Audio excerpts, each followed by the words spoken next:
বর্তমান সরকার দেশকে গৃহযুদ্ধের দিকে ঠেলে দিচ্ছে বলে মন্তব্য করেছেন জাতীয় পার্টির মহাসচিব শামীম হায়দার পাটোয়ারী। শনিবার বিকেলে রাজধানীর কাকরাইলে দলের কেন্দ্রীয় কার্যালয়ের সামনে বিক্ষোভ সমাবেশে এই মন্তব্য করেন তিনি।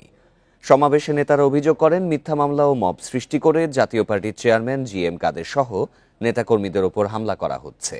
দলটির মহাসচিব বলেন, সরকার দেশে আইনের শাসন বাদ দিয়ে মবের শাসন তৈরি করেছে। এর আগে সমাবেশের জন্য রাজধানী সহ বিভিন্ন এলাকা থেকে কেন্দ্রীয় কার্যালয়ের সামনে জড়ো হলে পুলিশি বাধায় পড়ে নেতাকর্মীরা। তবে কিছুক্ষণ পরই পরিস্থিতি শান্ত হয়। সমাবেশ শেষে বিক্ষোভ মিছিল করে জাপা নেতাকর্মীরা। দেশ ডুবে যাচ্ছে, সরকার চেয়ে চেয়ে দেখছে। আমরা চেয়েছিলাম এই সরকার শান্তি আনবে, সরকার অশান্তি নিয়ে আসলো। আমরা চেয়েছিলাম এই সরকার আইনের শাসন করবে, সরকার করলো মবের শাসন।